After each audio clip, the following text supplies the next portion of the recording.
The Mill on the Floss آسیاب روی فلاس رود by George Eliot. نوشته جورج الیوت. Retold by Florence Bell. بازنویسی شده توسط فلورنس بل. از انتشارات میلان. نویسنده این کتاب در اصل خانم ماری ان اونز هستند. چون در قرن 18 میلادی در انگلستان ناشران کتابی که توسط زنان نوشته میشد رو منتشر نمی‌کردند، او یک اسم مردانه برای خود انتخاب کرد. این نویسنده انگلیسی در 1819 به دنیا آمد و در 1880 درگذشت.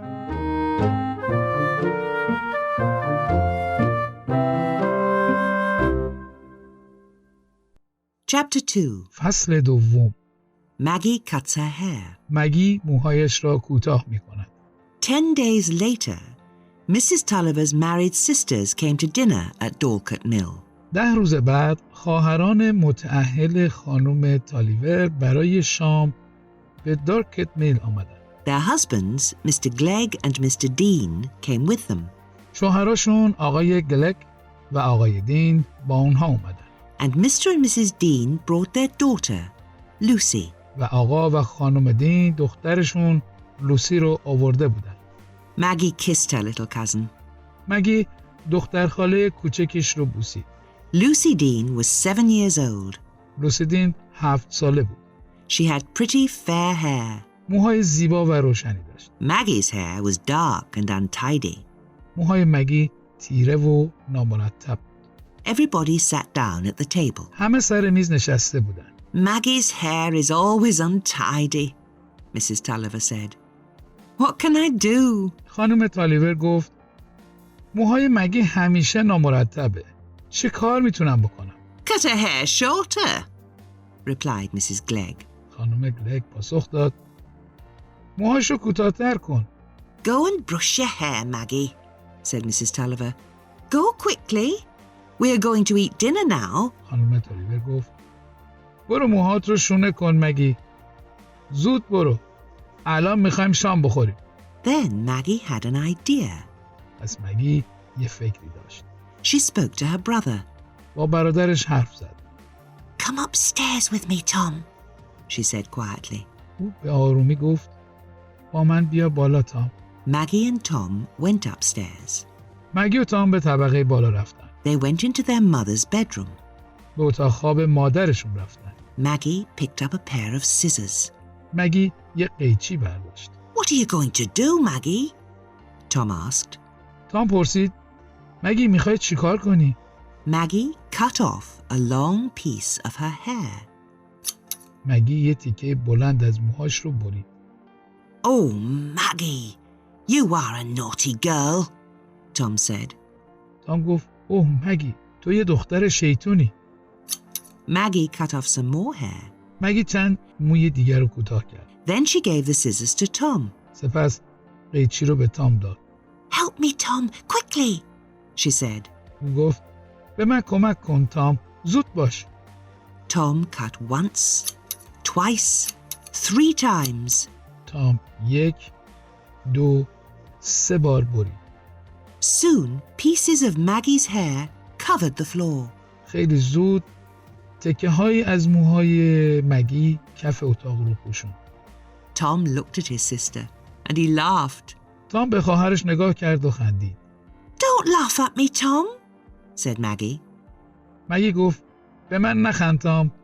Everybody will laugh at you, Tom said. I'm going downstairs now. تام گفت همه به تو خواهند خندید.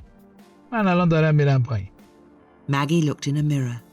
مگی در آینه نگاه کرد. She saw her short hair. موهای کوتاهش رو دید. She started to cry. شروع کرد به گریه کردن. 10 minutes later, Maggie went downstairs. 10 دقیقه بعد مگی به طبقه پایین رفت. She walked quietly into the dining room. او آرام وارد اتاق غذاخوری شد. She sat down. او نشست. Mrs. Tulliver saw her daughter. She screamed and dropped a plate. خانم تالیور دخترش رو دید. جیغ زد و یه بشقاب رو انداخت. Everybody looked at Maggie. همه به مگی نگاه کردند. Who is this? said Mr. Dean. He laughed. آقای دین گفت این کیه؟ او خندید. Maggie is a naughty girl, said Mrs. Clegg. خانم گلگ گفت مگی یه دختر شیطونه. Maggie started to cry again. مگی دوباره شروع کرد به گریه کردن. She stood up and she ran to her father. بلند شد و به طرف پدرش دوید. Don't cry, Maggie, Mr. Tulliver said. I love you. I will take care of you. آقای تالیور گفت گریه نکن مگی. من دوست دارم. من ازت مراقبت میکنم. After dinner, Tom, Maggie and Lucy went into the garden.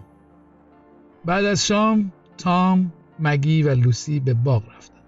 Mr. and Mrs. Tulliver talked to the Deans and the Gleggs.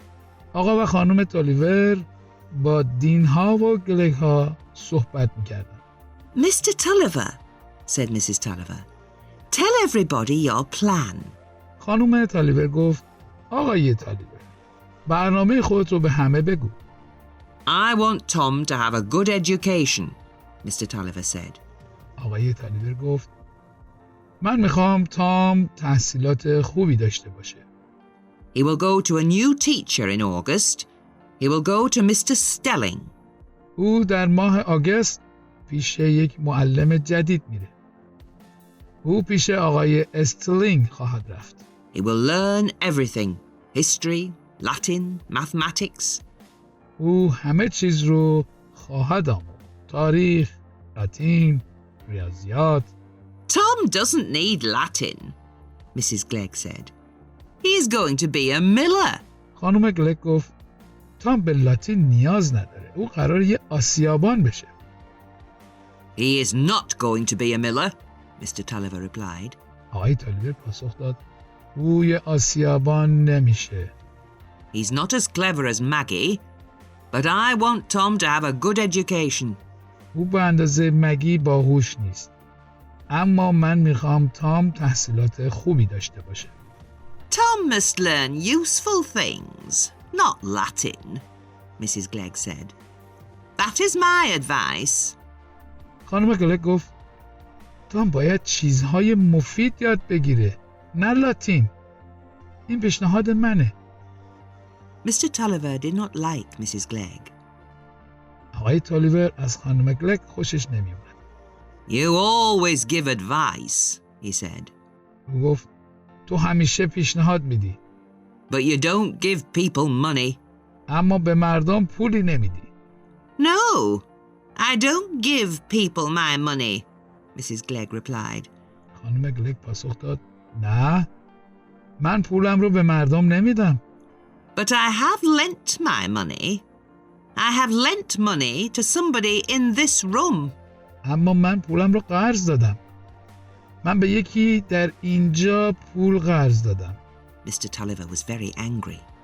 آقای تالیور خیلی عصبانی بود. Yes, he shouted. You have lent me £500. او فریاد زد آره تو به من 500 پوند قرض دادی. And I pay you interest. من بهت بهره میدم. I pay you £25 every year. من هر سال 25 پوند بهت میدم. Don't shout at me, said Mrs. Glegg. خانم گلگ گفت سر من داد نزن. Then she stood up. سپس او ایستاد. Mr. Glegg, take me home, she said. او گفت آقای گلگ منو ببر خونه.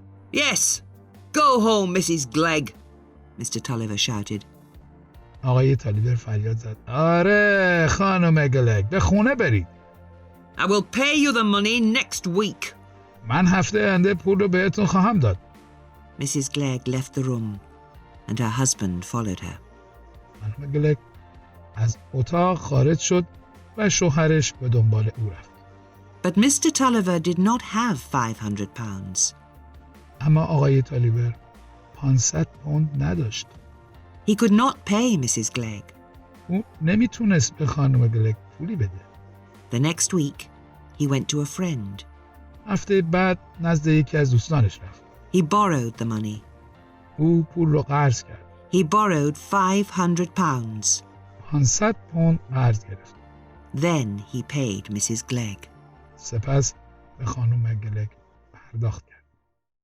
ادامه داستان رو در قسمت بعد ببینید. امیدوارم خوشتون اومده باشه. از اینکه تا انتهای ویدیو رو نگاه کردید از شما سپاسگزارم. اگر از اون خوشتون اومده لطفاً اون رو لایک کنید و اگر عضو کانال نیستید آن رو سابسکرایب کرده و دکمه زنگوله را بزنید. منتظر کامنت های شما هستم.